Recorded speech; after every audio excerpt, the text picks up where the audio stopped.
నమస్కారం అండి. తరచుగా ఏదో ఒకటి మర్డర్ హిస్టరీలు అయితే బయటకు వస్తూనే ఉన్నాయి. అండ్ ఇవాళ చూసుకున్నట్టయితే మేడిపల్లిలో ఒక మర్డర్ హిస్టరీ అయితే బయటకొచ్చింది. అసలు కిరాతకంగా చంపి మూసీ నదిలో ఎయడం జరిగింది. అసలు ఏంటి ఇవన్నీ పోతూ పోతూ పెరుగుతూ పోతున్నాయి గానీ దీనికి ఎండింగ్ లేదంటారా? దీని గురించి చెప్పాలంటే ఏం చెప్తారు? ఫస్ట్ ఆఫ్ ఆల్ దీంట్లో నిజంగా చెప్పాలి అంటే చనిపోయిన అమ్మాయి స్వాతి అలియాస్ జ్యోతి ఆర్ స్వాతి జ్యోతి. 2 పేర్లు ఉన్నాయి. ఇంట్లో ఉన్నప్పుడు స్వాతిగా ఉండింది. అప్పుడు యాదవులు ఇతన్ని పెళ్లి చేసుకొని జ్యోతి రెడ్డి అయ్యింది. అంటే ఇతను మహేందర్ రెడ్డి రెడ్డి సామాజిక వర్గానికి చెందినవాడు. ఈ ఇంట్లో ఏంటంటే అక్కడ ఒప్పుకోలా, వద్దొద్దు కులాంతర వివాహం అంటే లేదు లేదు నేను అతనితోనే వెళ్తా, సరే పో అంటే ఏదో తెగించి అసలు జాతీయ ఉత్తమ ప్రేమికుల జంటలు మేము అనే ఫీలింగ్తో వచ్చేసారు. సిటీకి వచ్చిన తర్వాత ఉప్పల్ బోడుప్పల్ దగ్గర బాలాజీ హిల్స్ అక్కడ ఉన్నారు కొన్ని రోజులు. ఈ అమ్మాయి కాల్ సెంటర్లో జాబ్ చేస్తుంది, అతనేమో ర్యాపిడో. ఆ ర్యాపిడో పక్కన పెడితే ఇతనికి ఈమె మీద అనుమానం పెరిగింది. తెచ్చాను కరెక్టే బాగానే ఉంది, ఎందుకు ఊకే ఫోన్లు మాట్లాడుతుంది? కాల్ సెంటర్ తను చేసే జాబ్ అదే కదా, తను మాట్లాడాలి. తను కాల్ సెంటర్ జాబే చేస్తుంది, వాళ్ళతోనే మాట్లాడుతూ ఉంటారు. సడన్గా ఒక కాల్ వచ్చి తీసుకో అంటారు, లేదా కాన్ఫరెన్స్ కలుపుతారు. ఏ ఆఫీస్కి 100 ఉంటాయి. ఎందుకు అంటున్నానంటే నీకు అనుమానం ఉండి చంపేసావు, బాగానే ఉంది. ఒకసారి గర్భవతి అయింది, మన స్తోమత సరిపోదు అనుకొని అబార్షన్ చేయించావు. రెండోసారి గర్భవతి అయింది, నీకు డౌట్లు మొదలయ్యాయి. ఆ డౌట్లకి ఎలా ఉందంటే నీ అనుమానం ర్యాపిడో కోసం ఇంట్లోనే ఉండేవాడు, ర్యాపిడో వస్తే పోయి మళ్ళీ వచ్చి ఇంట్లోనే ఉండేవాడు. అంటే ఆ డ్యూటీ కూడా సరిగ్గా చేయడు. నువ్వు ఆ డ్యూటీ సరిగ్గా చేయకపోతే నీకు రోజు 10 డ్రైవ్స్ చేయాల్సిన వాడు 3-4 డ్రైవ్లే చేస్తావు. అప్పుడు నీకు డబ్బులు ఇన్నే వస్తాయి, నీకు సరిపోవట్లా. మళ్ళీ ఇక్కడ ఇంకొక విషయం. సో అట్లా అనుమానం బాగా పెంచుకున్నాడు. ఎవరి వల్ల గర్భవతి అయ్యిందని ఫీల్ అయ్యాం కరెక్టే. ఎవరి వల్ల గర్భవతి అయితే ఆ పిల్ల నిన్ను వదిలేయడానికి అరక్షణం పట్టదు, నిన్ను వదిలేసి పారిపోవడానికి అరక్షణం పట్టదు, వెళ్ళిపోద్ది ఎక్కడికో. నువ్వు అంత టార్చర్ చేస్తున్నావు. కాకపోతే ఈ అమ్మాయి తన్ని తను కాపాడుకోవడానికి చాలా ప్రయత్నించింది. నీకు చెప్తా చూడు ఏమైందో. మొగుడు కొడుతున్నాడు ఈ ఇంట్లో, కింద ఉండే వాళ్ళకి చెప్పింది, ఊర్మిళ అనే ఆవిడకి, పక్కన సుజాత అనే ఆవిడకి, పైన వాళ్ళకి వీళ్ళకి ఇలా కొడుతున్నాడు తిడుతున్నాడు అని చెప్తే ఆ స్థానికులు వచ్చి ఒకసారి పోలీస్ స్టేషన్ తీసుకెళ్ళి 498 కంప్లైంట్ గృహహింస పెట్టించారు. అప్పుడు వాళ్ళు సర్ది చెప్పారు, ఇక్కడైనా సరిగ్గా ఉండు, బాగా చూసుకో అని. సరేనండి చూసుకుంటా అన్నాడు. 2 సార్లు పుట్టింటికి వెళ్ళింది అమ్మాయి. నా వల్ల కాదు నాన్న, బాగా కొడుతున్నాడు తిడుతున్నాడు. నువ్వు కోరి చేసుకున్నావు, మేము వద్దని ముందే చెప్పాం, ఎవరి మాట విన్నావు? వెళ్ళు, ఇక్కడ ఉండాల్సిన అవసరం లేదు, మమ్మల్ని అందరూ ఏదో రకంగా చూస్తున్నారు. నువ్వు లేచిపోయావని మమ్మల్ని అప్పుడు అన్నారు, నువ్వు ఇప్పుడు మళ్ళీ తిరిగి వస్తే చూసావా వీళ్ళకి తగిన శాస్త్ర జరిగిందని ఇప్పుడు మళ్ళీ దెబ్బి పొడుస్తున్నారు. నువ్వు ఉండొద్దు, పో. ఇక్కడ ఏమైంది, వీడు ఏం చేశాడు మళ్ళీ? ఇక్కడ ఉంటే ఈమెకి స్థానిక ఫ్రెండ్స్ ఎక్కువ అయ్యారు, అందరు కంట్రోల్ చేస్తున్నారు. ఏరా బాగున్నావా సరిగ్గా చూసుకో అంటున్నారు.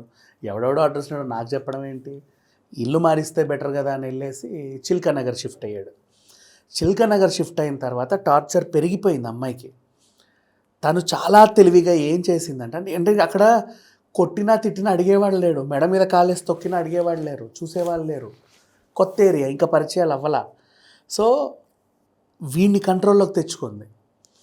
మనం ఇక్కడికి వచ్చాకే చాలా గొడవలు అవుతున్నాయి, నువ్వు గమనించావా? మనం పాత ఇంట్లో ఉన్నప్పుడే చాలా బాగున్నాం, అక్కడ మంచిగా ఉండేది మనకి, నీకు కూడా ఎక్కువ ర్యాపిడోలు వచ్చేవి, ఇక్కడికి వచ్చాక నీకు అసలు ర్యాపిడోలే రావట్లా. ఎందుకు రావట్లేదంటే వాడు బోట్లా. తను అలా మోటివేట్ చేసింది తన్ని. నువ్వు కొడుతున్నా తిడుతున్నా పడతా నువ్వు అనుమానిస్తున్నా పడతా, నిన్ను మోటివేట్ చేసి మళ్ళీ పాతింటికి షిఫ్ట్ చేసింది తన్ని. మళ్ళీ అదే ఇంటికి వచ్చాడు. మళ్ళీ అదే ఇంటికి వచ్చి ఉన్నప్పుడు అప్పుడు తను అమ్మయ్యా నేను పర్లేదు, నా వాళ్ళు ఒక 4 మధ్యలో నేను ఉన్నాను అని ఫీల్ అయింది. కానీ అక్కడ కూడా ప్రాణం పోయింది.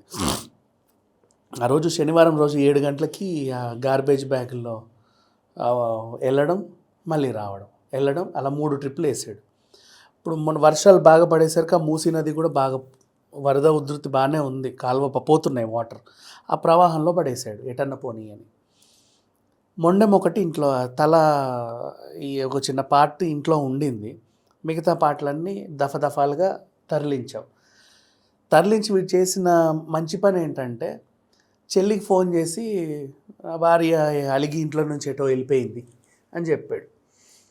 ఆవిడ వాళ్ళ హస్బెండ్కి చెప్తే తను దిల్సుఖ్ నగర్లో నేను వస్తున్నాను అంటే వద్దు ఇంటికి ఎందుకు వద్దు, నేనే నీ దగ్గరికి వస్తా, మనం కలుద్దాం.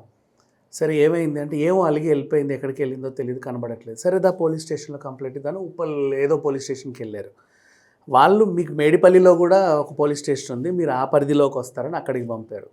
అక్కడ కూర్చున్నాక పోలీసులకి వీడి సమాధానాలు తిక్కగా అనిపించాయి. ఇంటికి వెళ్ళి చూద్దాం అనుకుంటే అట్లా కాదండి, పర్లేదండి అనుకుంటూ వచ్చాడు. ఇంట్లో చూస్తే బాడీ పార్ట్ ఉండేసరికి ఇతను పట్టుకొని గట్టిగా ఆరా తీస్తే అనుమానం. ఈ అనుమానంతో ఇలా చేశానండి అని అంగీకరించాడు. పాటలు కనబడట్లా, ఇప్పటికీ వెతుకుతూనే ఉన్నారు, దొరకలా. అంటే ప్రవాహంలో ఎక్కడికో కొట్టుకుపోయే పాపం, వీళ్ళు మాత్రం ఎక్కడి నుంచి తెస్తారు. ఇట్లా ఉంది పరిస్థితి. నువ్వు కనీసం రోడ్డు మీద వదిలేసినా ఎక్కడో పోయేది, అడుక్కు తిని బతుకుద్దో, లేకపోతే 4 ఇళ్లలో పని చేసుకొని బతుకుద్దో, ఏదైనా హోటల్లో జాబ్ చేసి బతుకుద్దో, ఆమె ఇష్టం, ఎక్కడికన్నా వెళ్ళిపోయేది. నువ్వు అట్లా కాకుండా ప్రెగ్నెంట్ అని కూడా చూడకుండా 5 నెలల గర్భవతిని ఆ రంపంతో కోసాడు వాడు. అమ్మో, అసలు వింటుంటేనే ఒక రకంగా ఉంది. సో ఇది కానీ తను కాపాడుకోవడానికి మనం చాలా ప్రయత్నాలు చేసింది.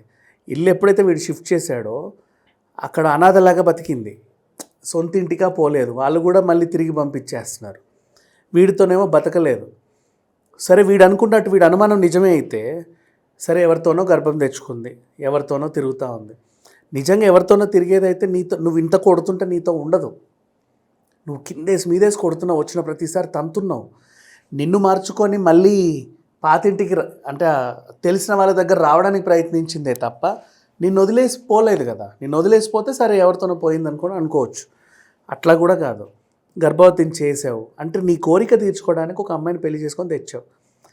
అండ్ నెక్స్ట్ ఏంటి, తను ప్రసవిస్తే నీకు పోషించే స్తోమత లేదు. ఎందుకంటే ఆ పిల్లని కాల్ సెంటర్ జాబ్ కూడా మాన్పించేసాడు, ఫోన్లో ఎక్కువ మాట్లాడుతున్నావని. ఇంకెక్కడ ఉంటుంది అంటే ప్రెగ్నెంట్ చేస్తే నాకు భార్య సేఫ్, ఎవరితో తిరగదు అనే అనుమానంతో ప్రెగ్నెంట్ చేశాడు. అప్పుడు ఏంటి, అబార్షన్ చేయించాడు. మన వల్ల కాదులే, ఎందుకు వచ్చిన గొడవ అని.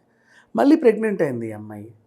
నాది కాదు, నా వల్ల కాదు, అంటే ఇట్లాంటి వాళ్ళు ఎక్కడి నుంచి వస్తారు, ఎందుకు వస్తారో తెలియదు. ప్రేమించే టైంలో ఇరగదీసే కబుర్లు చెప్తారు. పాపం మీ అమ్మాయిలకు కూడా తెలియదు. 20 ఏళ్ళు 25 ఏళ్ళు అమ్మ నాన్నలు పెంచుతారు కదా, వాళ్ళ ప్రేమలు తెలియవు. నీకేం తెలియదు కూర్చో అంటారు. ఈడెవడో ఆకు వక్కగాడు వచ్చి నువ్వు అబ్బా నీ కన్ను అట్టుంది, నీ మూతి ఇట్టుంది, నీ జుట్టు ఇట్టున్నాయి అని చెప్పగానే ఆ కవిత్వానికి పడిపోయి వాడు పల్లిగిలు ఇస్తూ ఉంటే మురిసిపోయి, వాడు కొనిచ్చే ఆ చిల్లా చితక సామాన్లకి తెగ మురిసిపోయి, ఇన్నేళ్ల జీవితంలో మా నాన్నని నేను పెన్నడికి తిరిగి నాకు కొనియలేదు, వీడు చూడు నాకు అదేదో కొనిపెట్టాడు. మా అమ్మని ఏమన్నా అడిగితే నోరు మూసుకో అంటది, వీడు నాకు రిబ్బన్లు కొనిపెట్టాడు అని చెప్పేసి వీడు ఎంత మంచోడో. అంటే ఆర్థికంగా నీకేమన్నా గిఫ్ట్ ఇస్తే వాడు అంత మంచోడు అయిపోతాడు. వాడేదో ఆశించే కదా ఇస్తాడు, అవి కూడా ఉండవు. వాడు మాయలో పడిపోతారు. పండ్లిగిలు ఇచ్చి నవ్వితే చాలు బండెక్కి కూర్చుంటున్నారు.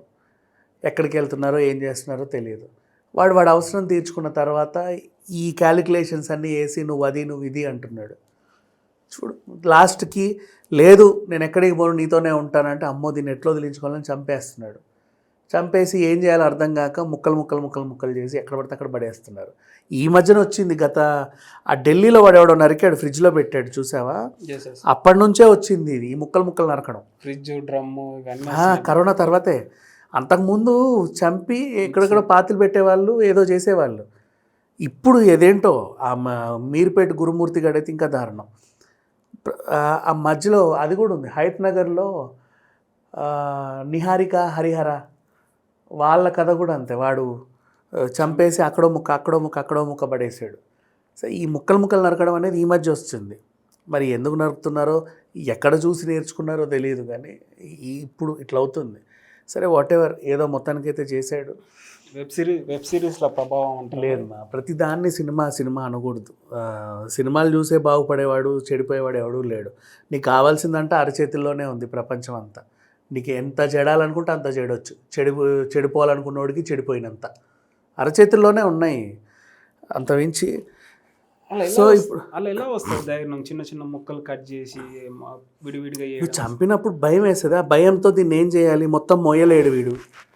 ఆ శవాన్ని మోసుకుంటూ అటు ఇటు చూస్తే ఎవడో రే ఏంట్రా అది అంటాడు. అదే ముక్కలు ముక్కలు చేశాను చాలా ఊపుకుంటే ఏదో షాపింగ్ నుంచి వచ్చినట్టుగా కవర్లలో వేసుకొని కాలేజ్ బ్యాగులు వేసుకొని వెళ్ళాడు. అక్కడోటి పడేస్తున్నారు. ఎవడికి తెలియదేమో అనుకుంటారు, చాలా తెలివైన పని చేసామనుకుంటున్నారు. అట్లా ఉంది పరిస్థితి. కానీ అట్లీస్ట్ ఆవిడ చేసిన మంచి పని ఏంటంటే ఇక్కడికి రావడం. ఏమో మరి వీడు తీసుకెళ్ళిన చిల్కా నగర్లో చంపుంటే తెలిసేది కాదేమో, లేదా అక్కడే ఎక్కడన్నా పూడ్చేవాడేమో. ఎప్పటికైనా ఎందుకంటే ఆరా తీయడానికి ఎవరు లేరు, తల్లిదండ్రులు పట్టించుకు చావట్లా, పొమ్మన్నారు. మరి ఎవరైనా అప్పుడో ఫోన్ చేసే వాళ్ళు కూడా లేరు, చుట్టుపక్కల వాళ్ళు కూడా లేరు. ఫోన్లే అమ్మాయి ఎక్కడికో వెళ్ళిపోయింది అనుకుంటారు. ఫోన్లు లేవు, వీడు మాట్లాడినివ్వట్లా, ఫోన్లు లేవు, ఇన్కమింగ్ అవుట్ గోయింగ్ లేదు ఆ పిల్లకి, ఇంట్లోనే పడి ఉంటుంది. అట్లాంటి ఆవిడ చాలా తెలివిగా ఇక్కడికి తీసుకొచ్చింది, మళ్ళీ పాత ఇంటికి, బాలాజీ హిల్స్ ఇంటికి. లేదంటే తెలిసేది కాదు. ఇదంతా కులాంతర విభేదాల వల్లనే జరిగింది అనుకుంటారా? మరి కులాంతర విభేదాలు కాదు, తల్లిదండ్రులు కూడా కొంచెం ఆలోచించాలి. అది ఏంటో తల్లిదండ్రులు కాదు చెప్పాలంటే, పిల్లలే ఆలోచించాలి. అంటే చాలా క్రైమ్స్ చూసాను, ఇప్పటికన్నా నేర్చుకోవాలి. నిజంగా ఎవరితోనో నమ్మిపోతున్నాం, వాడెవడో ఏంటో తెలియట్లా, ముక్కలు నరికేసిన ఎన్ని కేసులు చూస్తున్నాం. అయినా సరే సొల్లు ఖర్చుకుంటూ వెళ్ళిపోతున్నారు. లివింగ్ రిలేషన్లు, లివింగ్ హాస్టళ్ళు, ఎక్కడికి కల్చర్ అయితే డెవలప్ అవుతానే ఉంది. ఈ కల్చర్ ఎక్కడి నుంచి వచ్చిందండి? కోలివింగ్ ఎక్కడి నుంచి వచ్చింది అసలు ఇది డిఫరెంట్గా మొన్న కూడా ఒక చర్చలాగా అయింది. అంటే ఇంతకుముందు ఏదో ఇటు చూసి పొదల చాటుకి వెళ్ళేవాళ్ళు. ఆ పొదల చాటుకి పార్కుల్లో పొదలు కత్తిరించినా సరే టేబుల్ మీదే కూర్చొని రొమాన్స్ నువ్వు చూసుకుని నీ రొమాన్స్ నీది, నా రొమాన్స్ నాదని చేసేసుకుంటున్నారు. అది కాస్త డెవలప్ అయ్యి ఓయోలోకి చేతులు ఎత్తేసారు. కపుల్ ఫ్రీ ఓయో అనేసరికి అటు వెళ్ళిపోయారు. తర్వాత సుప్రీంకోర్టు ఎప్పుడైతే తిరగండి అనేది ఒక తీర్పు ఇచ్చిందో మా ఇష్టం మేము తిరుగుతాం అంటున్నారు. ఇక అటట తిరుగుడు కాస్త ఎక్కువైపోయి కలిసి ఉండడం దగ్గరికి, అంటే సహజీవనం చేసినా పర్లేదనే తీర్పులు వస్తుంటే వీళ్ళు కూడా ఆ తీర్పును అడ్వాంటేజ్గా తీసుకొని ఇంకా ముందుకు వెళ్తున్నారు. ఇక్కడికి వస్తున్నాయి ఇవన్నీ. ఫైనల్గా చెప్పాలంటే ఏం చెప్తారు ఈ మర్డర్ హిస్టరీ గురించి? ఏం లేదమ్మా, ఇప్పుడు ఏ తల్లిదండ్రులైనా ఒక్కసారి ఆలోచించుకోండి. ఎవడో వచ్చి రోస్ ఇచ్చి ఐ లవ్ యూ అనేసరికి ఆన్లైన్లోనో ఎక్కడైనా సరే వాడు ఆ గులాబీలు 100 కొంటాడు, 100లో 90 మందికి పన్లిగిలు ఇస్తాడు, ఓ 50 మందన్న వర్కౌట్ అవుతాడు అనుకుంటే 5 పడతారు. వాడు 5 మెయింటైన్ చేయలేక చావాలి. నువ్వు ఆ గులాబీ నాకే ఇచ్చాడు, ఆ మొక్క పుట్టిందే నా కోసం, ఆ పువ్వు పూసిందే నా కోసం అని ఫీల్ అవుతున్నావు. దాంట్లో చిన్నప్పటి నుంచి పెంచిన తల్లిదండ్రుల్ని మర్చిపోతున్నారు. వాళ్ళు తండ్రి రిటైర్ అయినా కూతురు పెళ్లి కోసమే అనుకుంటాడు. తల్లి చిన్నప్పటి నుంచి ముక్కు పుడకో లేకపోతే బేడతో ఇంత బంగారం దాచినా కూతురు కోసమే. ఎందుకు దాస్తుంది? రేపు రోజు పిల్ల బాగుపడుద్దని. ఇవన్నీ అర్థం కావట్లేదు. ఒక పట్టుమని గట్టిగా ఒక మాట అంటే చాలు వీళ్ళు నన్ను శత్రువులా చూస్తున్నారు అని ఫీల్ అయిపోతున్నారు. శత్రువులా చూడట్లా. అంటే ఉంటుంది ఫ్రస్ట్రేషన్ ప్రతి తల్లిదండ్రులకు. ఒక మాట అంటే నువ్వు హాస్టల్ 5 లక్షలు పెట్టి నేను హాస్టల్లో వేస్తారు, నీకు నచ్చదు హాస్టల్, వీళ్ళు నన్ను వదిలించుకోవడానికే హాస్టల్ వేసారని కొత్తగా ఫీల్ అయిపోతూ ఉంటావు. అట్లా కాదు, నువ్వు అక్కడ ఉంటే బాగా చదువుతావేమోనని, ఇంట్లో ఉంటే ఎక్కువ టీవీ చూస్తున్నావనేమో అట్లా చేస్తారు. కొంతమంది వినరు, ఇంకొంతమంది ఆత్మహత్యలు చేసుకుంటారు. నాకెవరూ లేరు, నన్ను నా తల్లిదండ్రులే వదిలేశారు అని ఎక్కువ ఆలోచిస్తున్నారు. అవసరం లేదు. మరికొంతమంది కామెంట్ చేస్తున్నారు ఏంటంటే హాస్టల్ కల్చర్ని తగ్గిస్తే ప్రపంచమే మారుతుంది అనేసి కూడా అంటున్నారు. లేదు మా హాస్టల్స్ మంచివే ఉండాలి, సత్రాలు అవి. హాస్టల్స్ అంటే ఇంకా సింపుల్గా చెప్పాలంటే సత్రాలే మిమ్మల్ని కాపాడుతున్నారు. సత్రం అంటే నీకు తిండి పెట్టడం కాదు, డబ్బులు చూసుకోవట్లేదో అంటున్నావు, కానీ డబ్బులు అందరూ ఇస్తారు. 5,000 6,000 కడితే నీకు హాస్టల్ ఇస్తున్నారు నెలకి. హాస్టల్లో ఫ్రీడమ్ ఉంటుంది కాబట్టి ఇవన్నీ చేస్తున్నారేమో. కానీ నిన్ను కాపాడుతున్నారు మా వాళ్ళు, అది మీకు తెలియట్లా. కానీ ఎట్లా పడితే అట్లా వెళ్తున్నారు, కానీ కాపాడుతున్నారు. చాలా అంటే తల్లి తర్వాత తల్లిలా చూసుకుంటున్నారు. మీరు వాళ్ళని అంటే ఇంకోలా ట్రీట్ చేసరికి వదిలేశారు. సావండి ఎంతసేపు చూసుకుంటామని అట్లా తయారయ్యాయి. కానీ ఉండాలి. ఒక ఊరు వచ్చామంటే ఎక్కడ ఉంటాం? ఇప్పుడు ఎవడింటికన్నా వెళ్ళి ఒక ముద్ద అన్నం పెట్టమంటే పెడతాడు, ఎవరైనా పెడతాడు. ఎవడింటికన్నా తలుపు కొట్టి ఓ 2 రోజులు మీ ఇంట్లో ఉండొచ్చాను, ఎవరు ఉండేవారు. సో హాస్టల్స్ ఉండాలి ప్రతి చోట, తప్పేం లేదు. కానీ హాస్టల్కి వచ్చిన తర్వాత నీకు ఫ్రీడమ్ వచ్చిందంటే నేను ఏదో ఒకటి చేయాలని ఆలోచించి ఏం చేయాలా అంటే ఇక ఈడితోనో ఆడితోనో తిరగాలని ఆడిబండెక్కి వీడిబండెక్కి పిచ్చి పిచ్చి వేషాలన్నీ వేస్తున్నారు. కానీ అంత అవసరం లేదు. నువ్వు వచ్చింది ఆ పని ఏదో చూసుకొని నీట్గా వెళ్ళొచ్చు. హాఫ్ డే కాలేజ్ అయిన తర్వాత మిగతా హాఫ్ డే ఉంటే స్టడీ సర్కిల్స్కి వెళ్ళు, ఇంకా కొత్త విషయాలు నేర్చుకో, లైబ్రరీస్కి వెళ్ళు, లేదా పోనీ ఇంట్లోనే ఉండి ఫోన్లో కనీసం జబర్దస్త్ కామెడీలను చూసి నవ్వుకో, తప్పే ఉంది. నేను ఎవడొద్దన్నాడు, నీ ఫ్రీడమే కదా. ఇంట్లో ఉంటే ఊకే ఎందుకు ఫోన్లో తీస్తున్నాను తండ్రి తల్లలో కొట్టుద్ది. ఇక్కడ నేను కొట్టే వాళ్ళు కూడా లేరుగా. చదువుకుంటూ నీ పని నువ్వు చేసుకో. నీ ఒంటిని ఎందుకు పాడు చేసుకోవడం, ఎవడెవడితోనో తిరగడం. థ్యాంక్ యూ అండి.